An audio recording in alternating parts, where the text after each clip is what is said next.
Hello दोस्तों, स्वागत है आपका अपने YouTube channel SK education Pilibhit में। मेरा नाम संतोष कुमार और आज की इस वीडियो में हम आपको ज्योमेट्री की क्लास 12 है जी। और इस क्लास में हम आज आपको समांतर चतुर्भुज, इंग्लिश में जैसे पैरेललोग्राम बोलते हैं, इसके बारे में आज पूरा डिस्कशन करेंगे इस वीडियो में। इसका पहले कॉन्सेप्ट समझते हैं, इसके बाद इसके कुछ विशेषताओं के बारे में, और लास्ट में एक क्वेश्चन आपको करा देंगे और एक क्वेश्चन आपको प्रैक्टिस के लिए हम दे देंगे लास्ट में। ठीक है, उसका आंसर बता देंगे, आप अपने आप से करके देख लेना। उसे इजीली होगा, बहुत इजी होगा। बस वो जो है वो सूत्र पे आधारित ही होगा जो भी क्वेश्चन होगा। तो पहले सबसे पहले एक काम करते हैं कि इसका मेन समझ लेते हैं। पहला इसका कॉन्सेप्ट समझते हैं कि आखिर समांतर चतुर्भुज का मतलब क्या होता है, ये बनता किस प्रकार से है, कैसे करके इसका कॉन्सेप्ट हम समझ सकते हैं, इसको देखते हैं। तो एक सिंपल वे में अगर समझाएं तो आपने इस चीज़ को तो भली भांति आप इससे परिचित ही होंगे, इसे जानते ही होंगे। क्या है ये, क्या है, इसे बोलते हैं, नाम लिखने की वैसे ज़रूरत नहीं थी, इंस्टाग्राम। ठीक है, ये इंस्टाग्राम। और ये क्या होता है, ये आपका होता है पैरेललो, ठीक है, ये होता है पैरेललोग्राम। ठीक है, इंस्टाग्राम पैरेललोग्राम। ये कैसा, इसमें एक क्वाड्रेटल के अंदर एक सर्कल बना देते हैं, एक छोटा सा डॉट रख देते हैं, ये हो गया इंस्टाग्राम। पैरेललोग्राम में क्या होता है, इसमें आमने सामने की साइडें पैरेलल और इक्वल होती हैं। क्लियर हो गया। ये तो हो गया एक जनरल चीज़, समझाने के पर्पज से आपको बता दिया। ठीक है, क्योंकि ये भी देखिए, ये भी एक क्वाड्रेटल की शेप में ही होता ही नहीं होता है। कभी ध्यान से नहीं देखा होगा आज तक इसे। ठीक, थोड़ी सी किनारे सी मुड़ी हुई होती है, इस तरह से गोल होता है, लेकिन फिर भी थोड़ा मतलब इजीली देखने में एक क्वाड्रेटल जैसा, एक चतुर्भुज जैसा ही लगता है। वीडियो में आपको जो है क्लास 11 जो थी उसमें आपको आयत पढ़ाया था, रेक्टेंगल पढ़ाया था। तो रेक्टेंगल की हमने आपको विशेषताएं बताई थी। रेक्टेंगल के जब बारे में डिस्कस कर रहे थे तो उसमें बताया था कि आमने सामने की भुजाएं बराबर होती हैं, प्रत्येक कोण 90 अंश का होता है। इसका रेक्टेंगल का ईच एंगल कितना होता है, 90 डिग्री होता है। मैं अभी वीडियो जो हो मतलब रिकॉर्ड कर रहा हूँ तो फैन बंद करके कर रहा हूँ, क्योंकि उसकी आवाज़ आने लगती है साँ साँ की, तो आपको बहुत डिस्टर्ब होता है, उससे आवाज़ मेरी क्लियर नहीं आती। इस वजह से मुझे पसीना काफ़ी आ रहा होगा, काफ़ी पसीना आ रहा है। तो गर्मी बहुत पड़ रही है इस टाइम, क्या कर सकते हैं, कोई दिक्कत नहीं। काफ़ी दिन का गैप भी हो गया तो मैंने सोचा चलो करते हैं स्टार्ट, क्योंकि ज़्यादा दिन का गैप जाता तो मुझे पढ़ाने का भी मन नहीं करता है और फिर बहुत मुश्किल होता है दोबारा से स्टार्ट कर पाना। तो ये हो गया रेक्टेंगल, और इसमें भी जब हमने मतलब एंगल की बात हो गई और फिर ये डायगोनल यानी कि विकर्ण की बात हो गई। तो इसमें विकर्ण जो होते हैं आपस में बराबर होते हैं और समद्विभाजित करते हैं। ठीक है, ये तो आपका हो गया था क्या, रेक्टेंगल यानी कि आयत। ठीक है, अब आते हैं समांतर चतुर्भुज में। ये है समांतर चतुर्भुज। ठीक, समांतर चतुर्भुज। अब ये जो है वो आयत को अगर हम थोड़ा सा तिरछा कर दें, जैसे इसकी एक कोने पकड़ के ना ऐसे करके थोड़ा सा तिरछा कर दें, जैसे ये बोर्ड है जो व्हाइट बोर्ड से पढ़ाने, एक रेक्टेंगल है, इसको अगर थोड़ा सा तिरछा कर देंगे और इसकी साइडें जो हैं वो पैरेलल होंगी, ठीक, तो वो क्या हो जाएगा, एक समांतर चतुर्भुज बन जाएगा। लेकिन उसमें एक कंडीशन होगी, आयत जो होता है, आयत एक समांतर चतुर्भुज हो सकता है, आयत को हम एक समांतर चतुर्भुज कह सकते हैं। एक चीज़ ध्यान रखना, स्टेटमेंट ऐसे ही स्टेटमेंट एग्जाम में पूछे जाते हैं। एक आयत जो होता है वो समांतर चतुर्भुज बन सकता है। आयत को क्यों, ये जब बराबर होती हैं साइडें आमने सामने की तो ये आपकी पैरेलल भी हो सकती हैं। ठीक है, समांतर रेखाओं की क्वालिटी होती है, अगर वो बराबर होंगी तो वो समांतर भी हो सकती हैं। यहाँ पर एक सिर्फ डिफरेंस होता है एंगल का। किसका होता है, एंगल का। इसमें जो आयत में जो कोण होता है प्रत्येक कोण 90 अंश का होता है, लेकिन समांतर चतुर्भुज में ऐसा नहीं होता है। समांतर चतुर्भुज में प्रत्येक कोण 90 अंश का नहीं होता है। समांतर चतुर्भुज में जो कोणों का रिलेशन होता है वो आमने सामने के कोण बराबर होते हैं, जैसे ए और सी बराबर होगा, बी और डी बराबर होगा। क्लियर हो गया। अभी मैं आपको एक इसका डायग्राम जो है वो मैंने TLM टाइप्स थोड़ा सा बनाने की कोशिश किया, उससे मैं आपको समझाता हूँ। तो दोस्तों देखिए, अब थोड़ा सा मैं आपको एक डायग्राम से समझाता हूँ जो मैंने बना रखा है। ठीक है, एक पैरेललोग्राम है, जैसे इसको देखो, सेम इसी के जैसा लगेगा बिल्कुल। ठीक, देख लो, इसी के जैसा लगभग लगेगा।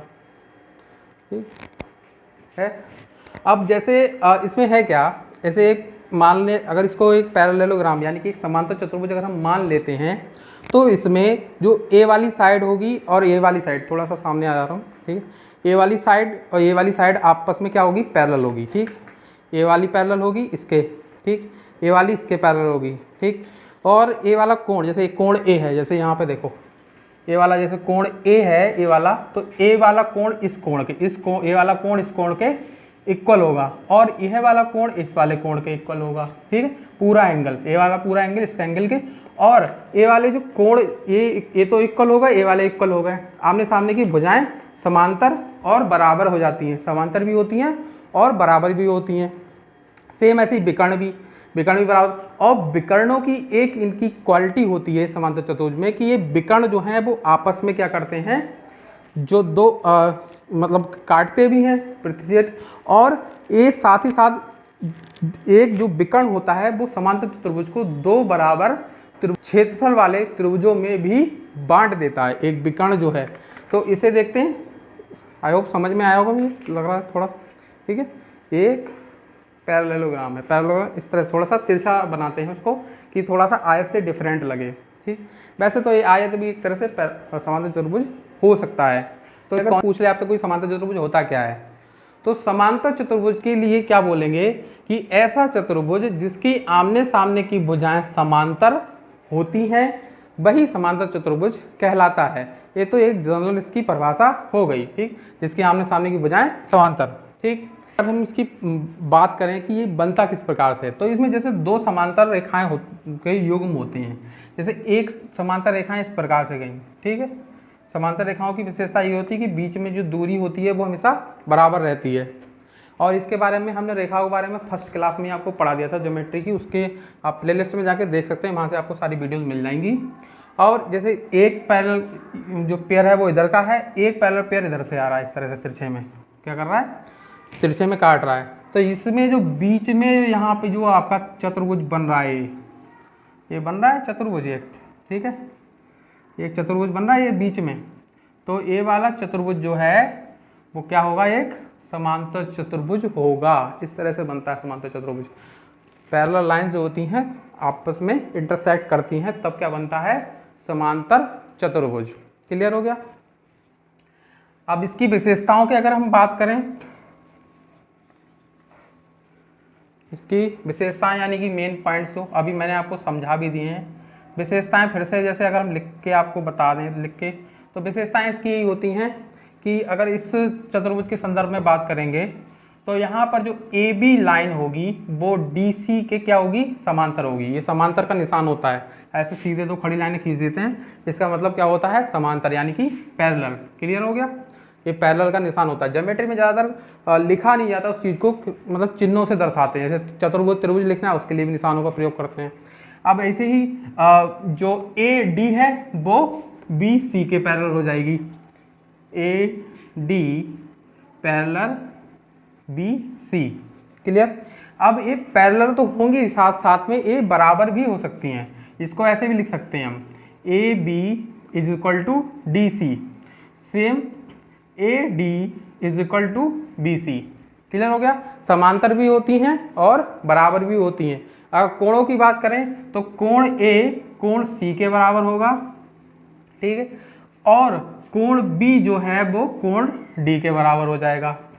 और सबसे ज़्यादा जो आपका कंपटीशन लेवल में भी पूछा जाता है क्वेश्चन, ये आसन्न कोण या निकटतम कोण जो होता है, जैसे ए है, ये ए एंगल जो यहाँ पे ए पॉइंट है, इसका जो कोण है ये ए कोण हो जाएगा, तो इसके पास का जो कोण है ए वाला, उसके जस्ट बराबर वाला जो कोण, जैसे ए बी या ए और डी, इनका जो टोटल होता है वो कितना होता है, 180 अंश।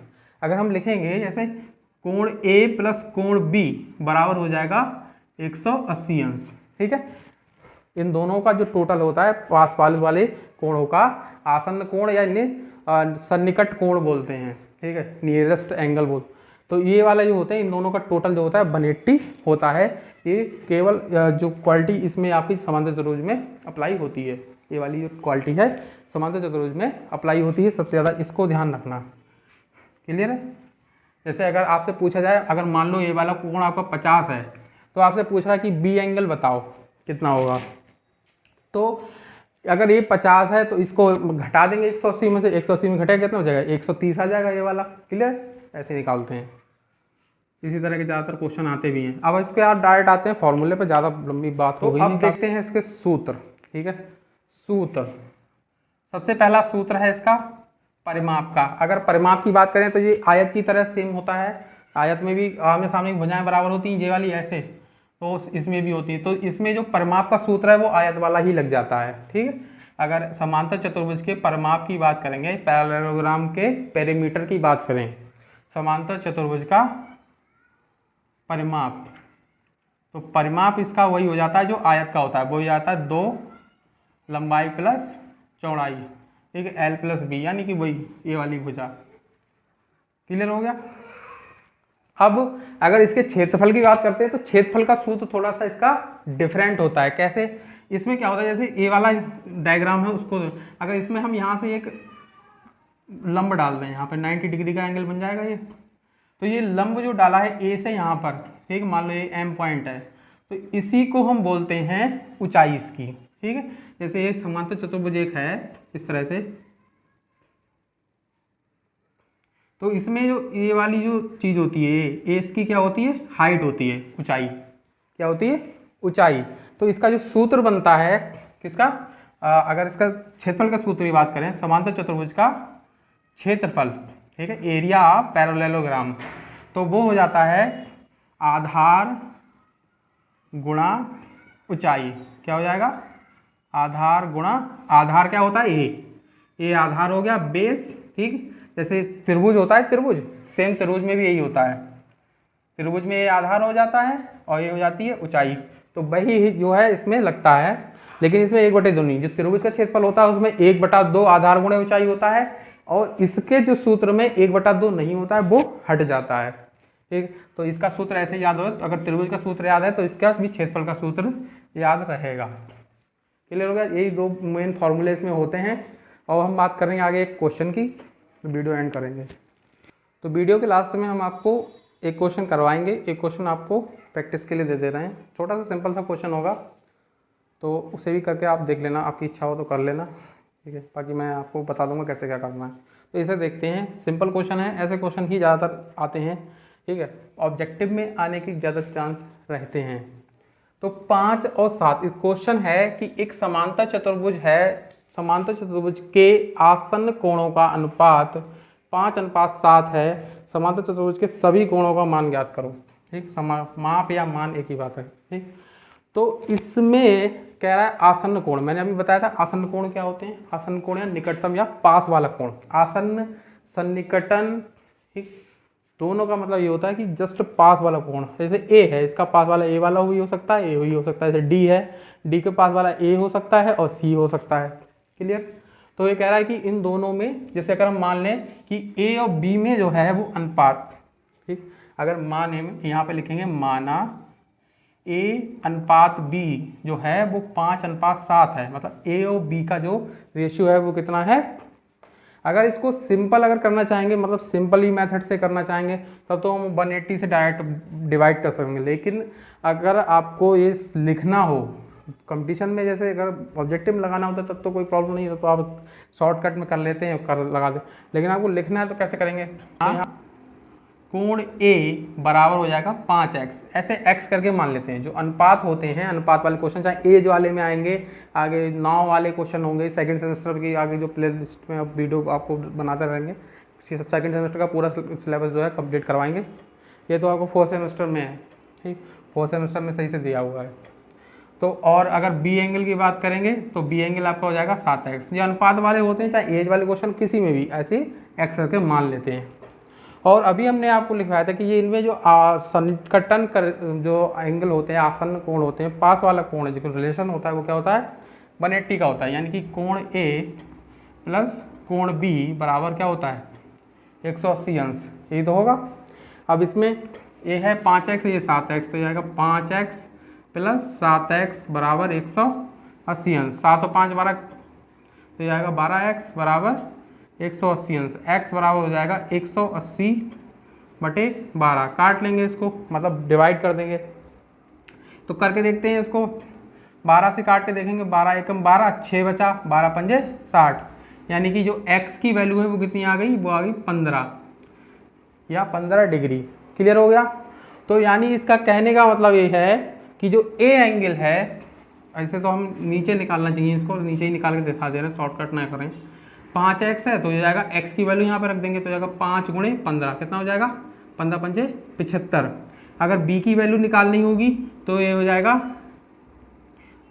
7x। क्लियर हो गया। तो 7 से 5 की गुणा कर देंगे, 15 की 15 सत्ते 105। क्लियर हो गया। देखो अब ए और बी एंगल निकाल लिए हमने, ए एंगल निकल गया, बी एंगल निकल गया, दो एंगल पता लग गया। वो कह रहा है सभी कोणों का मान बताओ। तो ए कोण किसके बराबर है, सी के बराबर है। तो जो ए का मान 75 हो सकता है तो कोण सी का मान भी कितना हो जाएगा, 75। ए 75 है तो ए भी 75 ही हो जाएगा, 75 हो, कितना हो जाएगा, 75। क्लियर हो गया। आमने सामने कोण बराबर होते हैं। अगर ए वाला बी वाला कोण हमने कितना निकाला था, 105, तो ये भी कितना हो जाएगा, डी कोण भी कितना हो जाएगा, वो भी 105 हो जाएगा। ये 105 है तो ए वाला भी 105 ही होगा, ऐसे ही निकाल लेंगे। क्लियर। सन्निकटन कोण का रिलेशन होता है तो वो होता है, वो ये रिलेशन लिखेंगे, ऐसे एक्स करके मान लेंगे, फिर इस तरह से कर लेंगे। क्लियर। लास्ट में बस याद रखना कि ये वैल्यू निकाली है उसको छोड़ मत देना यहीं पे, यही गलती कर बैठो कहीं कि यहाँ पे ये छोड़ दिया बस हो गया, जैसे एक्स की वैल्यू निकाल ली बस खत्म होगी, ऐसा नहीं है। आपको फिर एंगल निकालने भी पड़ेंगे, ये वाले जो माने थे वही आपको वापस से निकालने होते हैं, और उसी से जो है फिर बाकी दो बच्चे कोण भी निकाल सकते हैं। अब लास्ट जो प्रैक्टिस के लिए आपको एक क्वेश्चन दे रहे हैं वो सिंपल बहुत है। क्वेश्चन है कि एक समांतर चतुर्भुज की एक भुजा 20 सेंटीमीटर तथा इसकी ऊंचाई 16 सेंटीमीटर है, तो समांतर चतुर्भुज का क्षेत्रफल ज्ञात कीजिए। आंसर इसका 320 वर्ग सेंटीमीटर, वो मैं लिख दे रहा हूँ, आप करेंगे अपने आप से पता लग जाएगा। इसमें वही सूत्र लगा देंगे, आधार गुणा ऊंचाई। क्लियर। तो जो एक भुजा है, जैसे मान लो ये 20 सेंटीमीटर है, ये वाली 20 सेंटीमीटर है, और ये जो लाइन इसकी ऊंचाई है वो कितनी है, 16 सेंटीमीटर। ठीक। तो ये आपकी हो जाएगा आधार, ये 20 सेंटीमीटर आधार हो जाएगा, और ये ऊंचाई है ही।